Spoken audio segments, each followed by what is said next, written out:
Hey youngsters, welcome to another class of haloalkanes and haloarenes. Till now we have discussed a lot of things about haloalkanes, like we have discussed classification, their methods of preparation, SN1 and SN2 mechanism, their physical properties, and we have discussed one of their chemical properties, that is how do they carry out nucleophilic substitution reactions. तो उसमें हमने पढ़ा कि alkyl halide को अगर हम aqueous KOH के साथ रिएक्ट करते हैं तो वो क्या बनाएगा, एल्कोहल बनाएगा, and it takes away two paths, one is SN1 mechanism and another is SN2 mechanism. So दो तरीके से वो एल्कोहल बना सकता है. आज की क्लास में हम डिस्कस करेंगे एलिमिनेशन क्या होता है, व्हाट इज एलिमिनेशन रिएक्शन, कैसे होता है, उसके कुछ examples we will discuss and then will discuss the reaction of haloalkenes with metals. Okay, तो आप बने रहिए, क्लास बहुत ज्यादा इंपॉर्टेंट क्लास है. एलिमिनेशन रिएक्शन में से बोर्ड एग्जाम में क्वेश्चन आता ही आता है, नोबडी कैन स्टॉप इट. एक क्वेश्चन आपको चाहे 1 मार्क में चाहे 2 मार्क में, you are going to get the question. So please be with me for the next 15 to 20 minutes, whatever time it takes, and let us start the video. So beta, we are doing the second category of reactions of haloalkanes and that is elimination reaction. जैसा कि आपको नाम से ही पता चल रहा है बेटा, एलिमिनेट, कुछ एलिमिनेट होगा. देखो सब्स्टिट्यूशन में क्या हुआ था, न्यूक्लियोफिलिक सब्स्टिट्यूशन में क्या हुआ था, एक न्यूक्लियोफाइल गया था और दूसरे न्यूक्लियोफाइल ने उसको सब्स्टिट्यूट कर दिया था, मतलब उसकी जगह ले ली थी. आज हम पढ़ेंगे एलिमिनेशन, यानी कि कुछ निकल जाएगा, हेलोएल्केन से कुछ निकल जाएगा, और क्या निकलेगा, उसके लिए क्या क्या कंडीशंस होनी चाहिए, निकलने के बाद क्या बनेगा, that is all we are going to discuss in today's class. So let us discuss. देखो एलिमिनेशन रिएक्शंस, इस रिएक्शन को बेटा डीहाइड्रोहेलोजिनेशन रिएक्शन भी कहते हैं.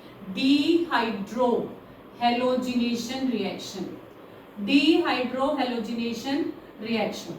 अब इस रिएक्शन में क्या होता है बच्चे, जो हमारे हेलोएल्केन्स हैं, रिएक्शन कराने के लिए जरूरी कंडीशन ये है कि उनके पास बीटा हाइड्रोजन होना चाहिए. दूसरी कंडीशन, कोई स्ट्रॉन्ग बेस प्रेजेंट होना चाहिए. एक रिएक्शन से समझते हैं. सपोज करो मेरे पास ये एक सिंपल सा मॉलिक्यूल है CH3, CH2 and Cl. Okay, अब इसको मैंने रिएक्ट कराया एल्कोहलिक KOH के साथ. अब आप कहेंगे स्ट्रॉन्ग बेस किसमें, इसमें कौन सा है, एल्कोहलिक जो हमने डाला है, इसका मतलब ये है कि C2H5OH हमने डाला है और KOH है, तो C2H5O से जनरेट होगा C2H5O नेगेटिव और H प्लस, और KOH से जनरेट होगा KH और OH minus. OH is also a strong base, लेकिन ये जो C2H5O नेगेटिव है अल्कोहल से जो मिला है, ये भी एक स्ट्रॉन्ग बेस है जो रिएक्शन को कैरी आउट करने में हेल्प करता है.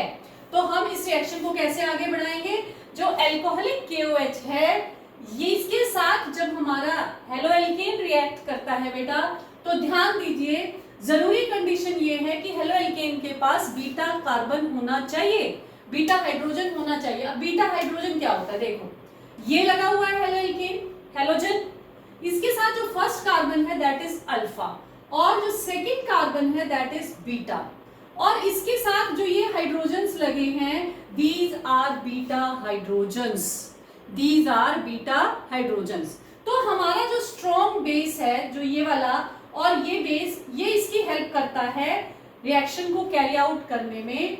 कैसे, इसमें क्या करेगा ये कि एक H को जो बीटा पोजीशन पर लगा हुआ है, ये बेस उस H को एक्सट्रैक्ट कर लेगा, उस H को खींच लेगा, अपने साथ मिला लेगा, क्योंकि ये स्ट्रॉन्ग बेस है.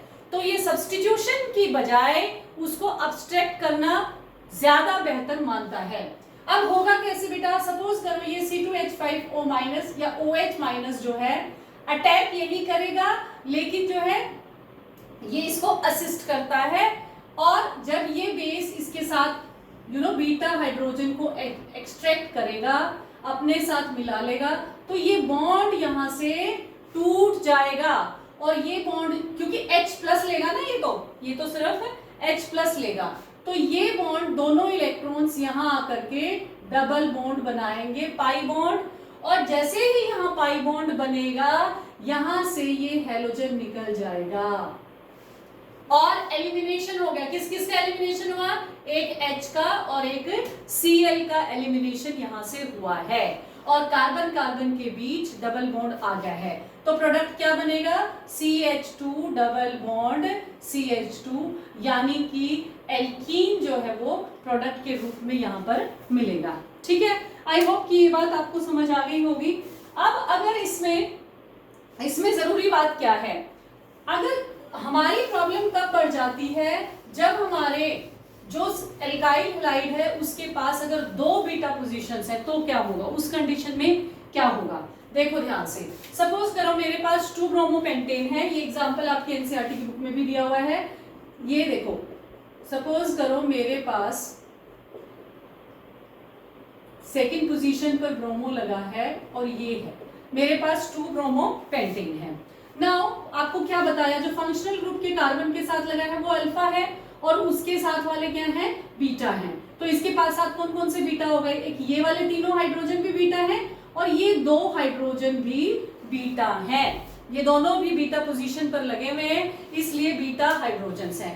अब यहां से भी H जा सकता है, जो इसका H है वो भी जा सकता है और जो इस बीटा कार्बन का H है वो भी जा सकता है। सवाल ये है कि कौन सा H जाएगा और किस H को जाना चाहिए। तो जवाब आपका बनता है कि आप पहले प्रोडक्ट्स बनाइए। किसकी प्रेजेंस में बनेगा बेटा? ये एल्कोहलिक KOH की प्रेजेंस में ये रिएक्शन होगा और आप पहले प्रोडक्ट बना करके देखिए। अब अगर आप सपोज करो यहां से एक हाइड्रोजन को रिमूव करते हैं तो डबल बॉन्ड यहां पर आएगा, हाइड्रोजन यहां से चला जाएगा और Br यहां से चला जाएगा, तो डबल बॉन्ड फर्स्ट कार्बन पे आएगा। तो प्रोडक्ट क्या बनेगा? CH3 CH2 CH2 CH double bond CH2। Okay, और अगर यहां से जाता है तो प्रोडक्ट, अगर यहां से H जाता है तो डबल बॉन्ड कहां आएगा? इस कार्बन पर आएगा। तो प्रोडक्ट क्या बनेगा? CH3 CH2 CH। देखो ये वाला तो चला ही गया ना बेटा, CH डबल बॉन्ड CH और CH3, ये प्रोडक्ट बन जाएगा। यानी ये 2 अलग अलग प्रोडक्ट बनेंगे।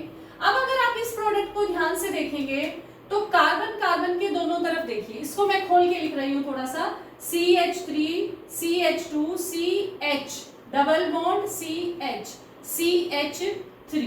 ओके, यहां पर जो कार्बन कार्बन का डबल बॉन्ड है वो ज्यादा सब्स्टिट्यूटेड है विद एल्काइल ग्रुप्स। ये देखो, ये एक एल्काइल ग्रुप पूरा यहां लगा हुआ है और ये भी यहां पर पूरा एल्काइल ग्रुप लगा हुआ है।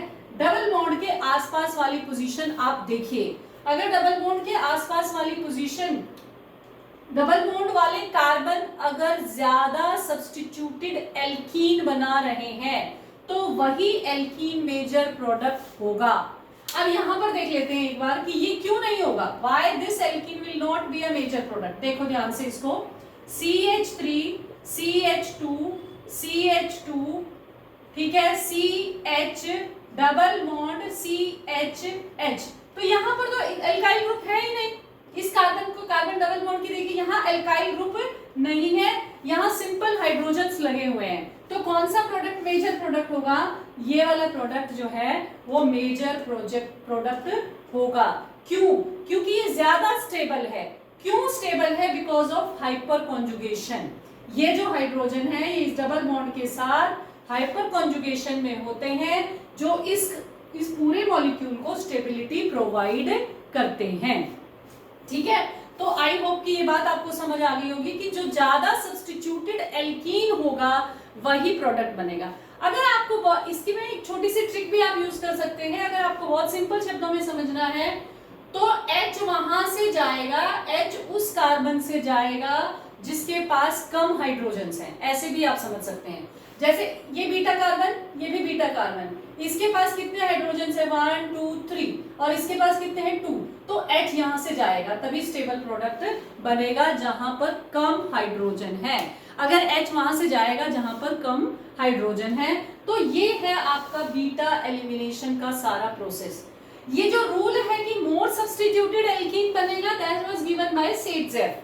सेटजेफ एक साइंटिस्ट थे, उन्होंने कहा in dehydrohalogenation reactions the preferred product is the alkene. Preferred product वो एल्कीन होगा जिसके पास ज्यादा एल्काइल ग्रुप्स अटैच्ड होंगे, जिसके पास ज्यादा एल्काइल ग्रुप्स अटैच्ड होंगे डबली बॉन्डेड कार्बन के साथ। ओके, आई होप कि ये पॉइंट आपको क्लियर हो गया। हम कुछ और एग्जांपल्स लेकर के इसको समझते हैं।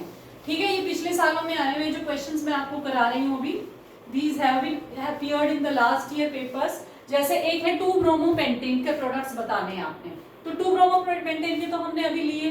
2-ब्रोमो 2-मिथाइल ब्यूटेन का सपोज करो हमें प्रोडक्ट बताना है, 2-ब्रोमो 2-मिथाइल ब्यूटेन। ठीक है, ये यहाँ पर मिथाइल ग्रुप लगा हुआ है और सेकंड पोजीशन पर ही क्या लगा हुआ है, ब्रोमो भी लगा हुआ है।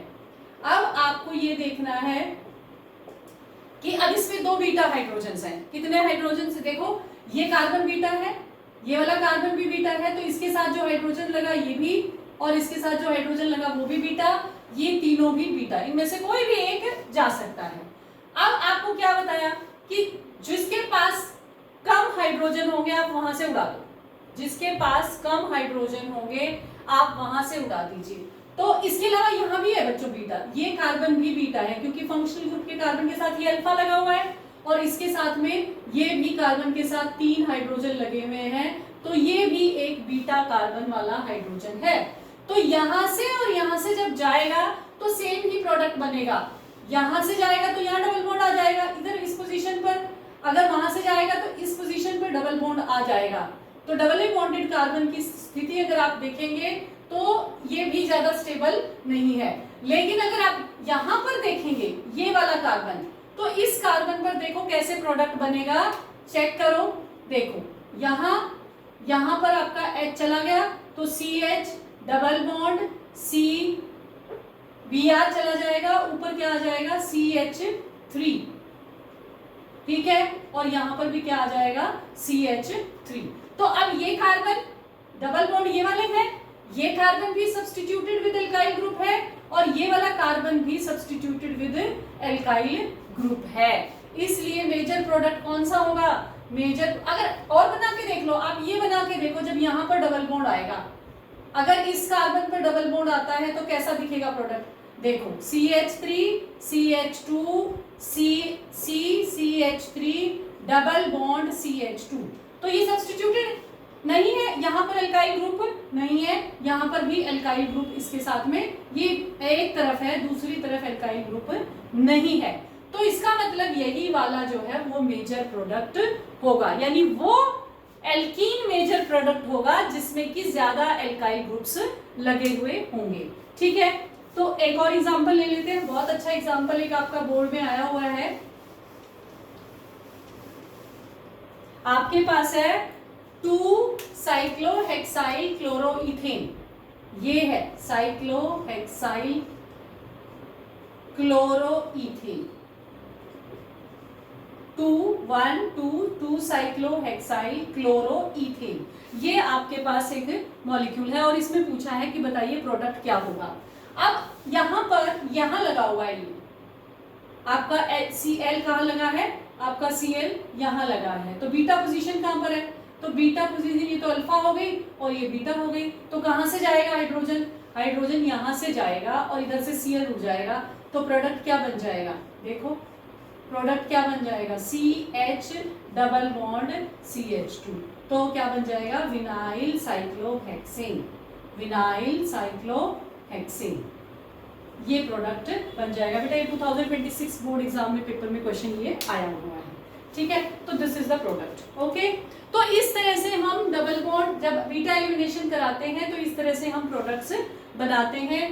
कहाँ से उड़ाना है H, बीटा पोजीशन से, और क्लोरीन तो जाएगा ही। अगर बीटा पोजीशन 2 है तो कहाँ से उड़ाओगे, ऐसा एल्कीन प्रोडक्ट के रूप में बनना चाहिए जिसके साथ ज्यादा एल्काइल ग्रुप लगे हों कार्बन कार्बन डबल बॉन्ड में।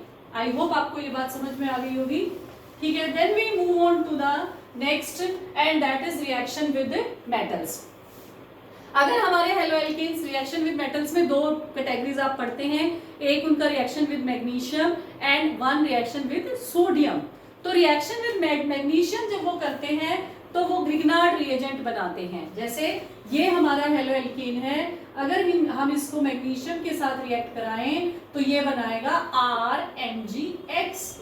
इसकी खास बात क्या है बेटा, ये बॉन्ड जो है होता तो कोवेलेंट है लेकिन पोलरिटी भी बहुत ज्यादा होती है इसमें। तो जो हमारा R ग्रुप होता है ना, CH3 लगा लो, मैं यहाँ पर लगाती हूँ, उसके ऊपर नेगेटिव चार्ज हो जाता है। क्यों? क्योंकि मैग्नीशियम जो उसके साथ जुड़ा हुआ है उसके पास हाईली इलेक्ट्रोपॉजिटिव नेचर है, जिसकी वजह से इस मैग्नीशियम के ऊपर प्लस चार्ज आता है। अब मैग्नीशियम के ऊपर प्लस चार्ज आता है और कार्बन के ऊपर माइनस चार्ज आता है। ठीक है, तो हमारा कार्बन एक तरह से किसी भी इलेक्ट्रोफाइल को अट्रैक्ट करने की कंडीशन में अब है। कोई इलेक्ट्रॉन लविंग न्यूक्लियस लविंग अगर कोई भी इलेक्ट्रॉन लविंग स्पीशीज होगी तो वो आकर के आसानी से इस पे अटैक कर सकती है क्योंकि इसके पास नेगेटिव चार्ज है।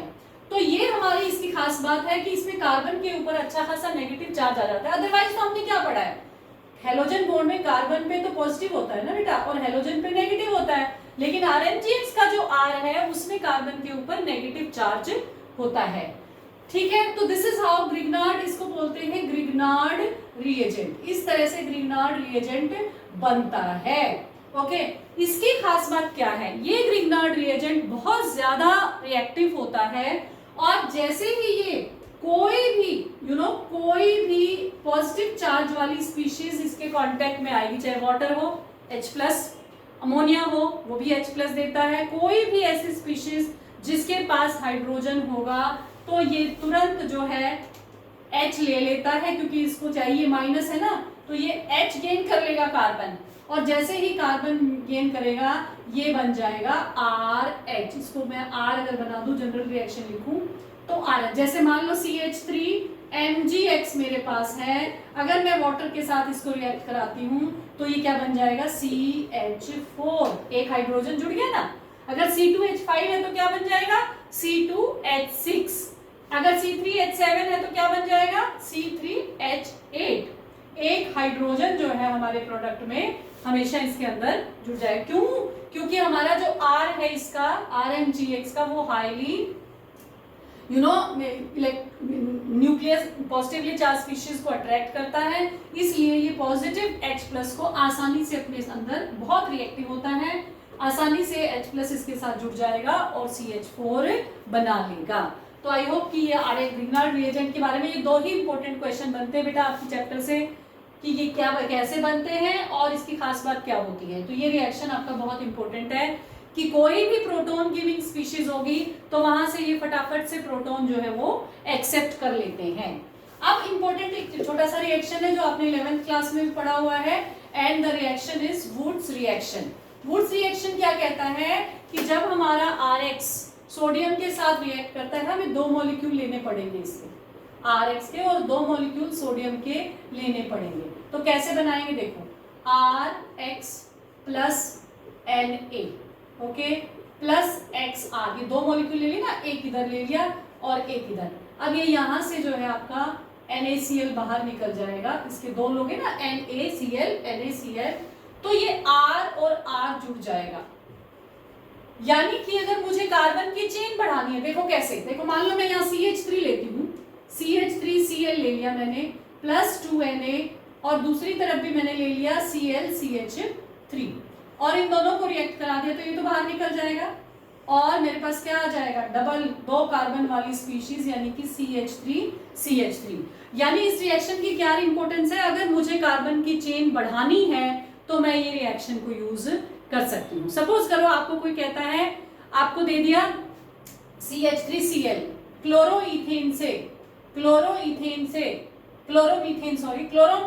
इथेन बनाओ, क्लोरोमीथेन से कन्वर्ट इट इनटू इथेन, तो इसको आप इथेन में कन्वर्ट कर दीजिए, इसका आप वुड्स रिएक्शन करा दीजिए, तो क्या होगा CH3 क्लोरो आपका इथेन बन जाएगा। ठीक है बेटा, तो यही रिएक्शंस है आपके। प्रॉपर्टीज खत्म हो गई है बेटा, कल से हम हेलोएरिन की प्रॉपर्टीज शुरू करेंगे। अगर आपको पढ़ाया हुआ पसंद आ रहा है तो प्लीज चैनल को लाइक, शेयर एंड सब्सक्राइब जरूर कीजिए। बने रहिए, हर रोज मैं एक लेक्चर डिलीवर करती हूँ, तो साथ साथ चलेंगे तो आपकी बोर्ड एग्जाम की बहुत अच्छी तैयारी हो जाएगी। और थोड़ा थोड़ा रोज हम करते हैं। अगर आपको अच्छा लग रहा है तो कमेंट्स में बताइए, अगर आपको खराब लग रहा है तो भी कमेंट्स में बताइए, कोई इंप्रूवमेंट का स्कोप है तो वो भी आप प्लीज मुझे बताइए। Thank you so much.